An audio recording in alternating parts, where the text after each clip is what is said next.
O maior homem dos tempos apostólicos foi o apóstolo Paulo. Ele sempre foi grande em tudo. Se você o considera um pecador, ele era extremamente pecaminoso. Se você o considera um perseguidor, ele era extremamente louco contra os cristãos, e os perseguia até mesmo em cidades estranhas. Se você o considera um convertido, sua conversão foi a mais notável das quais lemos, operada por poder miraculoso, e pela voz direta de Jesus falando do céu: Saulo, Saulo, por que me persegues? Se o consideramos simplesmente um cristão, ele era extraordinário, amando seu mestre mais do que os outros, e buscando mais do que os outros exemplificar a graça de Deus em sua vida. Mas se você o considera um apóstolo, e como um pregador da palavra, ele se destaca preeminentemente como o príncipe dos pregadores, e um pregador para reis, pois ele pregou diante de Agripa, ele pregou diante de Nero César, ele se colocou diante de imperadores e reis por amor ao nome de Cristo. Era característica de Paulo, que tudo o que ele fazia de todo o coração. Ele era um dos homens que não podia permitir que metade de seu corpo fosse exercitada, enquanto a outra metade era indolente, mas, quando ele se punha a trabalhar, todas as suas energias, cada nervo, cada tendão, eram forçadas no trabalho a ser feito, fosse um trabalho ruim ou bom. Paulo, portanto, podia falar por experiência própria sobre seu ministério, porque ele era o chefe dos ministros. Não há absurdo no que ele fala, é tudo do fundo de sua alma. E podemos ter certeza de que quando ele escreveu isso, ele escreveu com uma mão forte e sem paralisia: embora eu pregue o Evangelho, não tenho nada de que me gloriar, pois a necessidade me é imposta, sim, ai de mim se eu não pregar o Evangelho.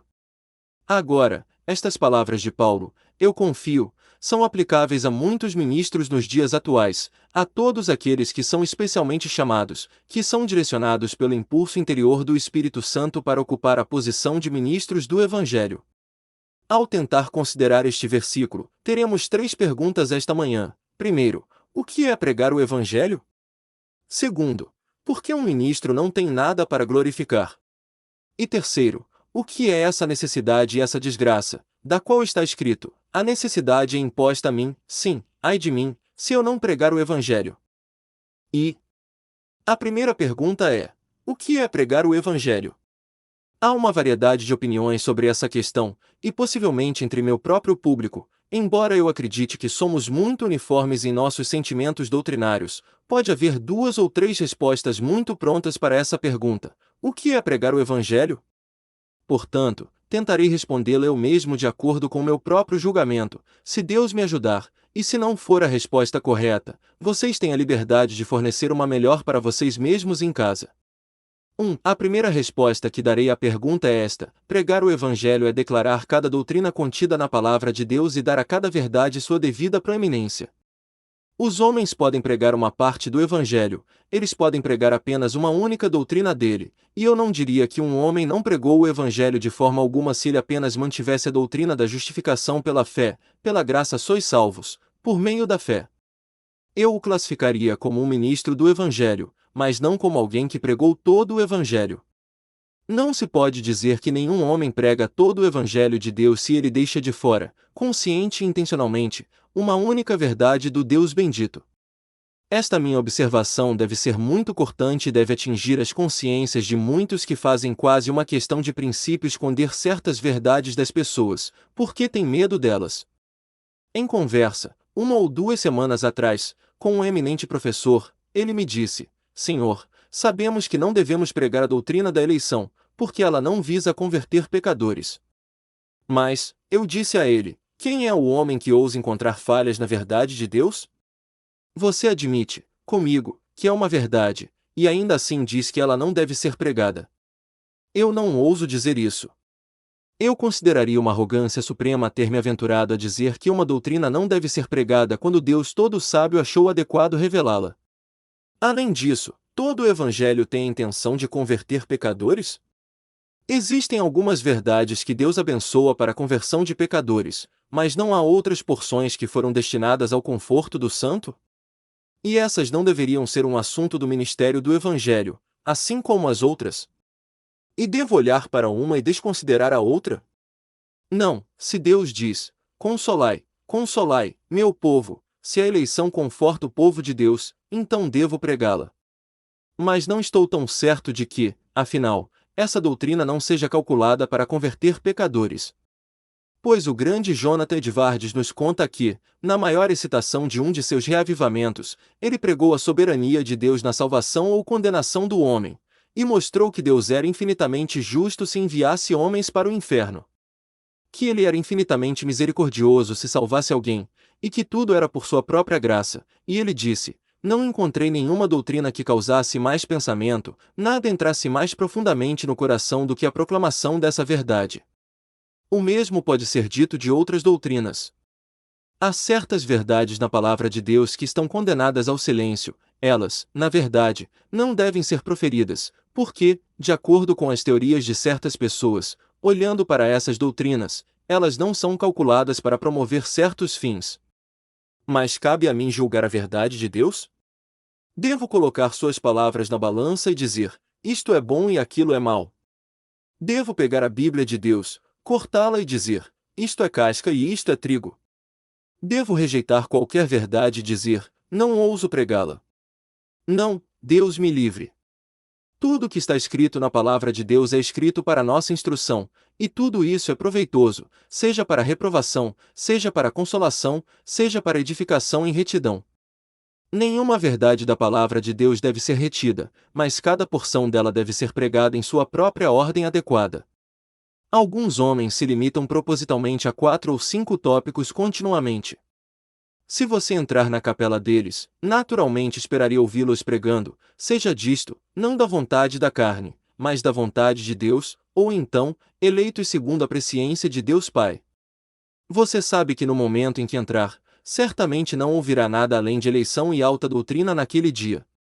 Tais homens erram também, tanto quanto os outros, se derem muita importância a uma verdade em detrimento das outras. O que quer que esteja aqui para ser pregado, tudo isso, seja qual for o nome que você quiser, escreva alto, escreva baixo, a Bíblia inteira, e nada além da Bíblia, é o padrão do verdadeiro cristão. Ai! Ai! Muitos fazem um anel de ferro de suas doutrinas, e aquele que ousa ir além desse círculo estreito, não é considerado ortodoxo. Deus abençoe os hereges, então. Deus nos envie mais deles. Muitos fazem da teologia uma espécie de roda dentada, consistindo de 5 doutrinas, que são eternamente giradas, pois elas nunca vão para mais nada. Deve haver toda a verdade pregada. E se Deus escreveu em sua palavra que aquele que não crê já está condenado, isso deve ser pregado tanto quanto a verdade de que não há condenação para os que estão em Jesus Cristo. Se eu encontrar escrito: ó Israel, tu te destruíste, que a condenação do homem é sua própria culpa, devo pregar isso, bem como a próxima cláusula: em mim está o teu socorro. Devemos, cada um de nós que somos incumbidos do ministério, para procurar pregar toda a verdade. Sei que pode ser impossível contar tudo a vocês. Aquela alta colina da verdade tem névoas em seu cume. Nenhum olho mortal pode ver seu pináculo, nem o pé do homem jamais o pisou. Mas ainda assim, pintemos a névoa, se não podemos pintar o cume. Descrevamos a dificuldade em si, se não podemos desvendá-la. Não escondamos nada, mas se a montanha da verdade estiver nublada no topo, digamos: nuvens e escuridão estão ao redor dele, não o neguemos, e não pensemos em cortar a montanha para nosso próprio padrão, porque não podemos ver seu cume ou não podemos alcançar seu pináculo. Aquele que prega o Evangelho deve pregar todo o Evangelho. Aquele que deseja que se diga que é um ministro fiel, não deve reter nenhuma parte da revelação. 2. Novamente, me perguntam o que é pregar o Evangelho? Eu respondo que pregar o Evangelho é exaltar Jesus Cristo. Talvez esta seja a melhor resposta que eu poderia dar. Lamento muito ver com muita frequência quão pouco o Evangelho é compreendido até mesmo por alguns dos melhores cristãos. Há algum tempo, havia uma jovem sob grande angústia de alma. Ela foi até um homem cristão muito piedoso, que disse: minha querida menina, você deve ir para casa e orar. Bem, pensei comigo mesmo, essa não é a maneira da Bíblia. Ela nunca diz: vá para casa e orar. A pobre menina foi para casa, ela orou, e ainda continuou em angústia. Ele disse: você deve esperar, você deve ler as Escrituras e estudá-las. Essa não é a maneira da Bíblia, isso não é exaltar a Cristo. Descubra que muitos pregadores estão pregando esse tipo de doutrina. Eles dizem a um pobre pecador convicto: você deve ir para casa e orar, e ler as Escrituras, você deve comparecer ao ministério, e assim por diante. Obras, obras, obras, em vez de pela graça sois salvos por meio da fé. Se um penitente viesse e me perguntasse: o que devo fazer para ser salvo? Eu diria: Cristo deve salvá-lo, creia no nome do Senhor Jesus Cristo. Eu não direcionaria para a oração, nem para a leitura das Escrituras, nem para frequentar a casa de Deus, mas simplesmente direcionaria para a fé, fé nua no Evangelho de Deus. Não que eu despreze a oração, isso deve vir depois da fé. Não que eu fale uma palavra contra a busca das Escrituras, essa é uma marca infalível dos filhos de Deus. Não que eu encontre falhas na frequência à palavra de Deus, Deus me livre. Eu amo ver pessoas lá. Mas nenhuma dessas coisas é o caminho da salvação. Não está escrito em lugar nenhum: aquele que frequenta a capela será salvo ou aquele que lê a Bíblia será salvo.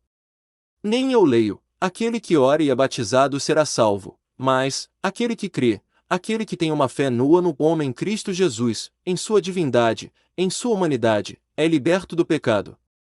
Pregar que somente a fé salva, é pregar a verdade de Deus.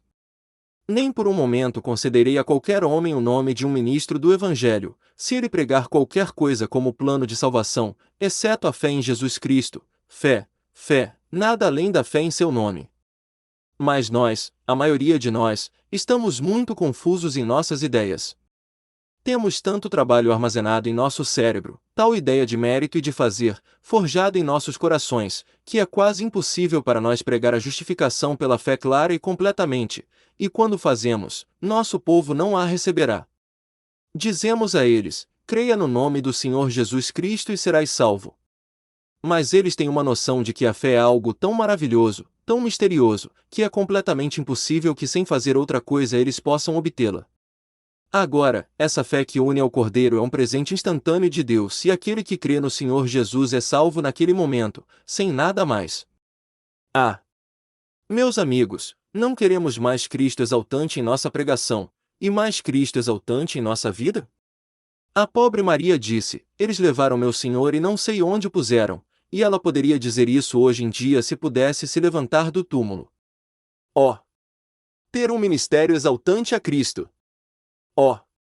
Ter uma pregação que magnifica Cristo em sua pessoa, que exalta sua divindade, que ama sua humanidade, ter uma pregação que o mostra como profeta, sacerdote e rei para seu povo.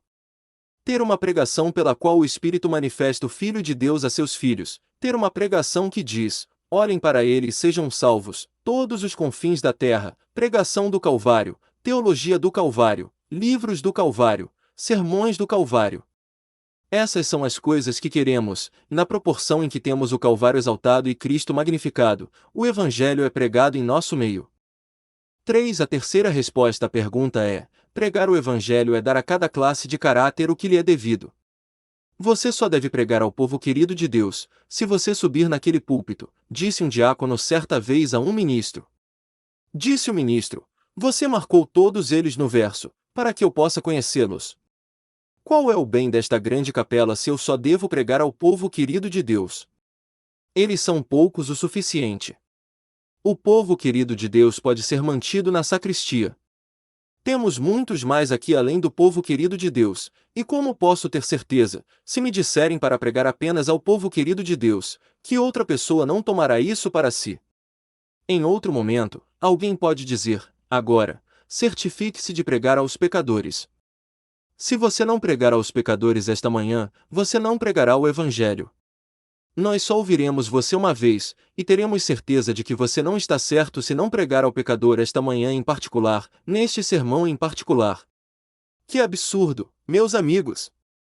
Há momentos em que as crianças devem ser alimentadas, e há momentos em que o pecador deve ser avisado. Há momentos diferentes para objetos diferentes. Se um homem está pregando aos santos de Deus, se por acaso pouco é dito aos pecadores, ele deve ser culpado por isso, desde que em outro momento em que não esteja confortando os santos, ele dirija sua atenção especialmente aos ímpios. Ouvi um bom comentário de um amigo inteligente meu outro dia. Uma pessoa estava encontrando falhas nas porções matinais e noturnas do Dr. Alquier porque elas não eram calculadas para converter pecadores. Ele disse ao cavalheiro: "Você já leu História da Grécia de Grote?" "Sim." "Bem, esse é um livro chocante, não é? Pois não é calculado para converter pecadores." "Sim, mas," disse o outro, "História da Grécia de Grote nunca foi feito para converter pecadores." "Não," disse meu amigo, "e se você tivesse lido o prefácio de Porção Matutina e Vespertina do Dr. Alquier, veria que nunca foi feito para converter pecadores, mas para alimentar o povo de Deus, e se atende ao seu propósito, o homem foi sábio, embora não tenha visado a nenhum outro fim." Cada classe de pessoa deve ter o que lhe é devido. Aquele que prega somente aos santos em todos os momentos não prega o Evangelho. Aquele que prega somente ao pecador, e nunca ao santo, não prega todo o Evangelho. Temos a amálgama aqui. Temos o santo que é cheio de segurança e forte, temos o santo que é fraco e baixo na fé, temos o jovem convertido, temos o homem hesitando entre duas opiniões, temos o homem moral, temos o pecador, temos o réprobo, temos o rejeitado. Que cada um tenha uma palavra. Que cada um tenha uma porção de carne na devida estação, não em todas as estações, mas na devida estação. Aquele que omite uma classe de caráter não sabe pregar o Evangelho inteiro. O que? Devo ser colocado no púlpito e ser informado de que devo me limitar a certas verdades apenas, para confortar os santos de Deus? Não permitirei isso. Deus dá aos homens corações para amar seus semelhantes, e eles não devem ter desenvolvimento para esse coração? Se eu amo os ímpios, não devo ter meios de falar com eles? Não posso contar a eles sobre o julgamento que virá, sobre a justiça e sobre seus pecados? Deus me livre de embrutecer tanto minha natureza e me brutalizar tanto, a ponto de ter um olho sem lágrimas quando considero a perda de meus semelhantes, e ficar de pé e dizer: "Vocês estão mortos, não tenho nada a dizer a vocês", e pregar com efeito, se não em palavras, aquela heresia mais condenável, que se os homens devem ser salvos, eles serão salvos, que se eles não devem ser salvos, eles não serão salvos, que necessariamente, eles devem ficar parados e não fazer nada, e que não importa se eles vivem em pecado ou injustiça, algum destino forte os prendeu com correntes de diamante, e seu destino é tão certo que eles podem viver em pecado. Eu acredito que seu destino é certo, que como eleitos, eles serão salvos, e se não forem eleitos, eles serão condenados para sempre. Mas eu não acredito na heresia que se segue como uma inferência de que, portanto, os homens são irresponsáveis e podem ficar parados. Essa é uma heresia contra a qual eu sempre protestei, como sendo uma doutrina do diabo e não de Deus. Nós acreditamos no destino, acreditamos na predestinação, acreditamos na eleição e não eleição, mas, apesar disso, acreditamos que devemos pregar aos homens: "Creia no Senhor Jesus Cristo e você será salvo", mas não creia nele e você será condenado. Acreditamos no destino, acreditamos na predestinação, acreditamos na eleição e na não eleição, mas, apesar disso, acreditamos que devemos pregar aos homens: "Creia no Senhor Jesus Cristo e você será salvo", mas não creia nele e você será condenado. Acreditamos no destino, acreditamos na predestinação, acreditamos na eleição e na não eleição, mas, apesar disso, acreditamos que devemos pregar aos homens: "Creia no Senhor Jesus Cristo e você será salvo", mas não creia nele e você será condenado. 4. Pensei em dar mais uma resposta a essa pergunta, mas o tempo me falta. A resposta teria sido mais ou menos assim: pregar o Evangelho não é pregar certas verdades sobre o Evangelho, não é pregar sobre as pessoas, mas pregar para as pessoas. Pregar o Evangelho não é falar sobre o que o Evangelho é, mas pregá-lo no coração, não por seu próprio poder, mas pela influência do Espírito Santo, não ficar de pé e falar como se estivéssemos falando com o anjo Gabriel e lhe dizendo certas coisas, mas falar de homem para homem e derramar nosso coração no coração do nosso semelhante. Isso, eu entendo, é pregar o Evangelho, e não resmungar algum manuscrito seco na manhã ou na noite de domingo. Pregar o Evangelho não é enviar um cura para fazer seu dever por você, não é vestir sua bela túnica e então ficar de pé e dar alguma especulação elevada. Pregar o Evangelho não é, com as mãos de um bispo, entregar algum belo espécime de oração e então descer novamente e deixar para alguma pessoa mais humilde falar. Não, Pregar o Evangelho é proclamar com língua de trombeta e zelo flamejante as riquezas insondáveis de Cristo Jesus, para que os homens ouçam, e o entendimento, possam se voltar para Deus com pleno propósito de coração. Isso é pregar o Evangelho. A segunda questão é: como é que os ministros não têm permissão para se gloriar? Pois embora eu pregue o Evangelho, não tenho nada para glorificá-lo. Existem algumas ervas daninhas que crescerão em qualquer lugar, e uma delas é o orgulho. O orgulho crescerá em uma pedra, assim como em um jardim. O orgulho crescerá no coração de um engraxate, assim como no coração de um vereador. O orgulho crescerá no coração de uma serva e igualmente no coração de sua senhora. E o orgulho crescerá no púlpito. É uma erva daninha terrivelmente desenfreada. Ela precisa ser cortada toda semana, ou então deveríamos ficar de joelhos nela. Este púlpito é um solo chocantemente ruim para o orgulho. Ele cresce terrivelmente, e eu mal sei se você já encontrou um pregador do Evangelho que não confesse que ele tem a maior tentação ao orgulho. Suponho que mesmo aqueles ministros de quem nada é dito, mas que são pessoas muito boas, e que têm uma igreja na cidade, com cerca de 6 pessoas frequentando-a, têm uma tentação ao orgulho. Mas, seja assim ou não, tenho certeza de que onde quer que haja uma grande assembleia, e onde quer que haja muito barulho e agitação em relação a qualquer homem, há um grande perigo de orgulho. E, observe, quanto mais orgulhoso um homem é, maior será sua queda no final. Se as pessoas seguram um ministro em suas mãos e não o seguram, mas o deixam ir, que queda ele terá, pobre sujeito, quando tudo acabar? Tem sido assim com muitos. Muitos homens foram sustentados pelos braços dos homens, eles foram sustentados pelos braços do louvor, e não da oração, esses braços ficaram fracos, e eles caíram. Eu digo que há tentação ao orgulho no púlpito, mas não há terreno para isso no púlpito. Não há solo para o orgulho crescer, mas ele crescerá sem nenhum. Não tenho nada para glorificar. Mas, apesar disso, muitas vezes surge alguma razão pela qual devemos nos gloriar, não real, mas aparente para nós mesmos. Agora, como é que um verdadeiro ministro sente que não tem nada para glorificar? Primeiro, porque ele é muito consciente de suas próprias imperfeições. Acho que nenhum homem jamais formará uma opinião mais justa de si mesmo do que aquele que é chamado constante e incessantemente para pregar. Um homem certa vez pensou que poderia pregar, e ao ser autorizado a entrar no púlpito, ele descobriu que suas palavras não saíam tão livremente quanto ele esperava, e na maior trepidação e medo, ele se inclinou sobre a frente do púlpito e disse: "Meus amigos, se vocês viessem aqui, isso tiraria a presunção de todos vocês, eu realmente acredito que tiraria de muitos, se eles pudessem um dia testar se eles poderiam pregar. Isso tiraria sua presunção crítica deles, e os faria pensar que afinal não era um trabalho tão fácil. Aquele que prega melhor sente que prega pior. Aquele que estabeleceu algum modelo elevado em sua própria mente do que a eloquência deve ser, e qual o apelo sincero deve ser, saberá o quanto ele está abaixo disso. Ele, melhor de todos, pode se reprovar quando conhece sua própria deficiência.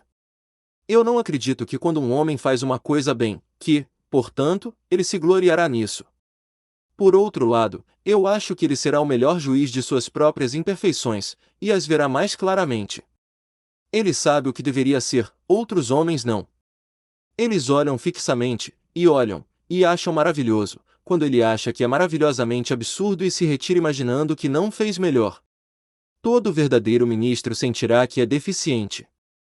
Ele se comparará com homens como Whitefield, com pregadores como os dos tempos puritanos, e dirá: "O que eu sou? Como um anão ao lado de um gigante, um formigueiro ao lado da montanha." Quando ele se retira para descansar na noite de sábado, ele se agita de um lado para o outro em sua cama, porque sente que errou o alvo, que não teve aquela seriedade, aquela solenidade, aquela intensidade mortal de propósito que se tornou sua posição.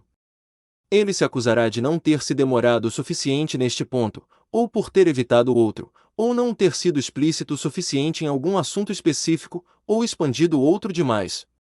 Ele verá suas próprias falhas, pois Deus sempre castiga seus próprios filhos à noite quando eles fizeram algo errado.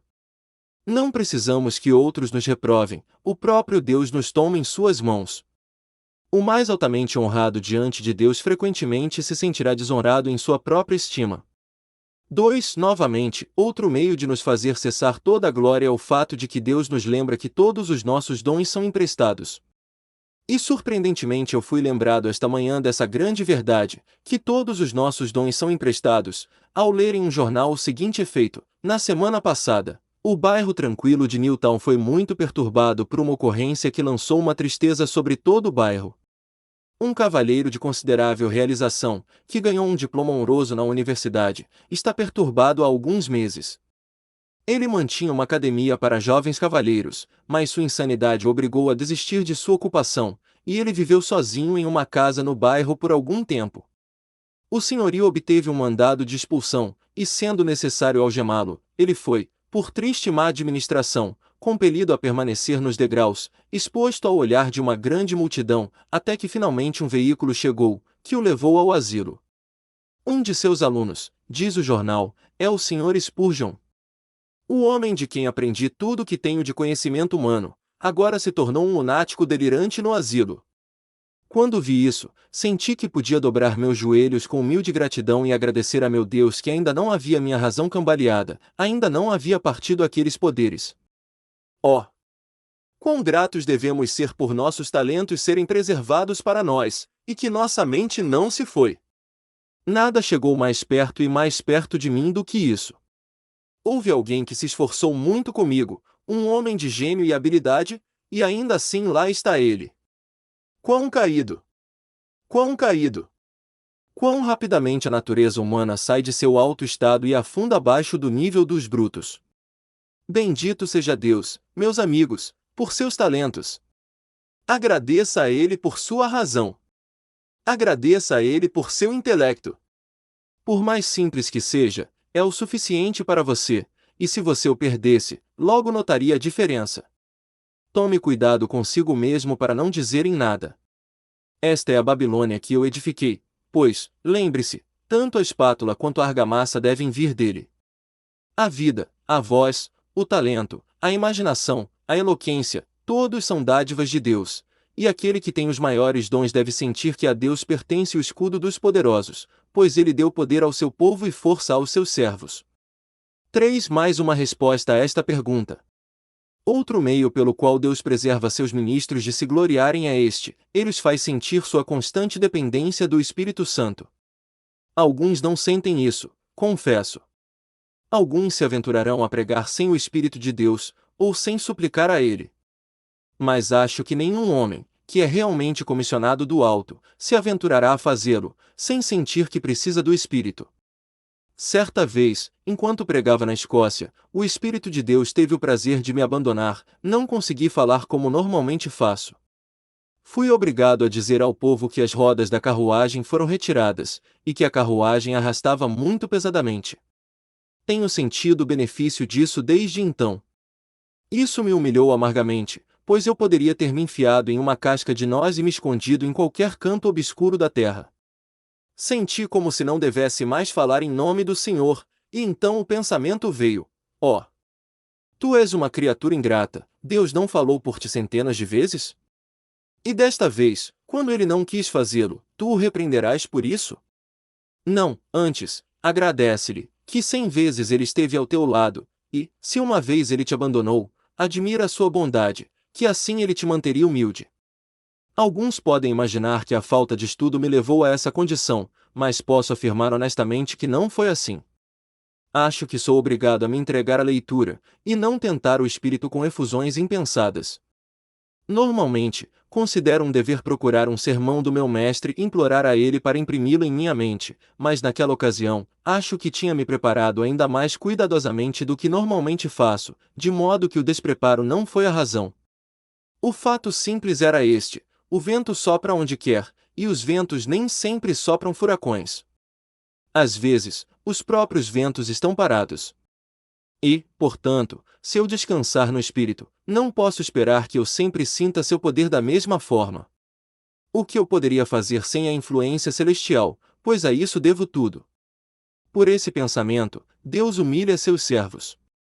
Deus nos ensinará o quanto queremos. Ele não nos deixará pensar que estamos fazendo algo nós mesmos. Não, diz ele, tu não terás nada da glória. Eu te derrubarei. Estás pensando que eu estou fazendo isso? Eu te mostrarei o que tu és sem mim. Sansão sai. Ele ataca os filisteus. Ele imagina que pode matá-los, mas eles estão nele. Seus olhos estão arrancados. Sua glória se foi, porque ele não confiou em seu Deus, mas descansou em si mesmo. Todo ministro será levado a sentir sua dependência do Espírito, e então ele, com ênfase, dirá, como Paulo disse: se eu prego o Evangelho, não tenho nada do que glorificar. Agora vem a terceira pergunta, com a qual devemos finalizar: qual é a necessidade que nos é imposta de pregar o teu Evangelho? Primeiro, uma grande parte dessa necessidade brota do próprio chamado. Se um homem é verdadeiramente chamado por Deus para o ministério, eu o desafiarei a se abster dele. Um homem que realmente tem dentro de si a inspiração do Espírito Santo chamando-o para pregar não pode evitar. Ele deve pregar. Como fogo dentro dos ossos, assim será essa influência até que ela arda. Amigos podem reprimi-lo, inimigos criticá-lo, desprezadores zombarem dele. O homem é indomável, ele deve pregar se tiver o chamado do céu. Toda a terra pode abandoná-lo, mas ele pregaria para os topos das montanhas áridas. Se ele tem o chamado do céu, se não tem congregação, ele pregaria para as cachoeiras ondulantes e deixaria os riachos ouvirem sua voz. Ele não poderia ficar em silêncio. Ele se tornaria uma voz clamando no deserto: preparem o caminho do Senhor. Não acredito mais que seja possível parar ministros do que parar as estrelas do céu. Penso que não é mais possível fazer um homem cessar de pregar, se ele realmente é chamado, do que parar uma poderosa catarata, buscando, com o copo de uma criança, beber suas águas. O homem foi movido do céu, quem o impedirá? Ele foi tocado por Deus, quem o impedirá? Com as asas de uma águia ele deve voar, quem o acorrentará à terra? Com a voz de serafim ele deve falar, quem impedirá seus lábios? Sua palavra não é como um fogo dentro de mim? Não devo falar se Deus a colocou lá? E quando um homem fala conforme o Espírito lhe dá a expressão, ele sentirá uma alegria santa semelhante ao céu, e quando termina, ele deseja estar em seu trabalho novamente, e anseia por estar pregando mais uma vez. Não creio que os jovens sejam chamados por Deus para qualquer grande obra que prega uma vez por semana, e pensem que cumpriram seu dever. Acredito que se Deus chamou um homem, ele o impelirá a estar mais ou menos constantemente nisso, e ele sentirá que deve pregar entre as nações as riquezas inescrutáveis de Cristo. Mas outra coisa nos fará pregar: sentiremos que ai de nós se não pregarmos o Evangelho, e essa é a triste destituição deste pobre mundo caído. Ó, ministro do Evangelho! Fique de pé por um momento e pense em seus pobres semelhantes. Veja-os como um riacho, correndo para a eternidade, 10.000 para seu lar sem fim voam a cada momento solene. Veja o término desse riacho, essa tremenda catarata que lança rios de almas no abismo. Ó, ministro, pense em si mesmo que os homens estão sendo condenados a cada hora aos milhares, e que cada vez que seu pulso bate outra alma levanta seus olhos no inferno, estando em tormentos. Pense em como os homens estão acelerando em seu caminho para a destruição, como o amor de muitos esfria e a iniquidade abunda. Eu digo, não há uma necessidade colocada sobre você? Não é ai de você se você não pregar o Evangelho? Dê uma volta uma noite pelas ruas de Londres quando o crepúsculo se acumula, e a escuridão cobre as pessoas. Não percebes aquela pressa devassa em sua obra amaldiçoada? Não vês milhares e dezenas de milhares arruinados anualmente? Do hospital e do asilo vem uma voz: ai de vós se não pregardes o Evangelho. Vá àquele lugar enorme construído ao redor com paredes maciças, entre nas masmorras e veja os ladrões que passaram anos em pecado. Às vezes, vá até aquela triste praça de Newgate e veja o assassino enforcado. Uma voz virá de cada casa de correção, de cada prisão, de cada forca, dizendo: ai de ti se não pregares o Evangelho. Vá aos milhares de leitos de morte e observe como os homens estão perecendo na ignorância, sem conhecer os caminhos de Deus.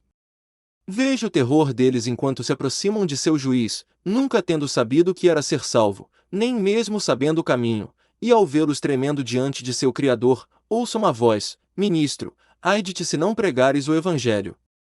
Ou tome outro rumo. Viaje por esta grande metrópole e pare na porta de algum lugar onde se ouve o tilintar de sinos, cânticos e música, mas onde a prostituta da Babilônia tem seu domínio, e mentiras são pregadas como verdade. E quando você chegar em casa e pensar em papado e puseísmo, deixe uma voz vir a você, ministro, ai de você se você não pregar o evangelho. Ou entre no salão do infiel onde ele blasfema o nome do seu Criador, ou sente-se no teatro onde peças, libidinosas e soltas são encenadas, e de todos esses antros de vícios vem a voz, ministro, ai de você se você não pregar o evangelho.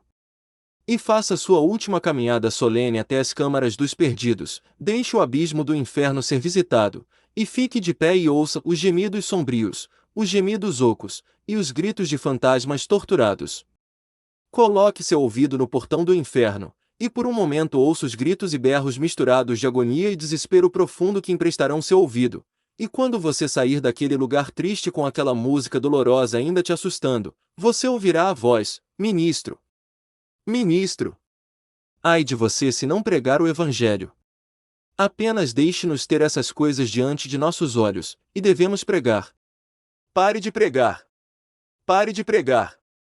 Deixe o sol parar de brilhar, e pregaremos na escuridão. Deixe as ondas pararem seu fluxo e refluxo, e ainda assim nossa voz pregará o Evangelho. Deixe o mundo parar suas revoluções, deixe os planetas pararem seu movimento, ainda pregaremos o Evangelho. Até que o centro ígneo desta terra irrompa através das costelas grossas de suas montanhas de bronze, ainda pregaremos o Evangelho, até que a conflagração universal dissolva a terra, e a matéria seja varrida, esses lábios, ou os lábios de alguns outros chamados por Deus, ainda trovejarão a voz de Jeová. Não podemos evitar. A necessidade nos é imposta, sim, ai de nós se não pregarmos o Evangelho. Agora, meus queridos ouvintes, uma palavra com vocês. Há algumas pessoas nesta audiência que são verdadeiramente culpadas aos olhos de Deus porque não pregam o Evangelho. Não consigo pensar que das 1.500 ou 2.000 pessoas agora presentes, ao alcance da minha voz, não haja nenhuma que seja qualificada para pregar o Evangelho além de mim.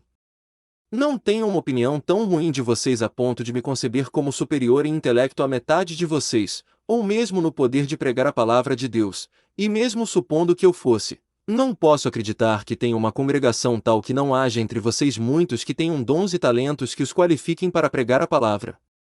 Entre os batistas escoceses, é costume convocar todos os irmãos para exortar na manhã de sábado. Eles não têm um ministro regular para pregar nessa ocasião, mas todo homem prega que gosta de se levantar e falar.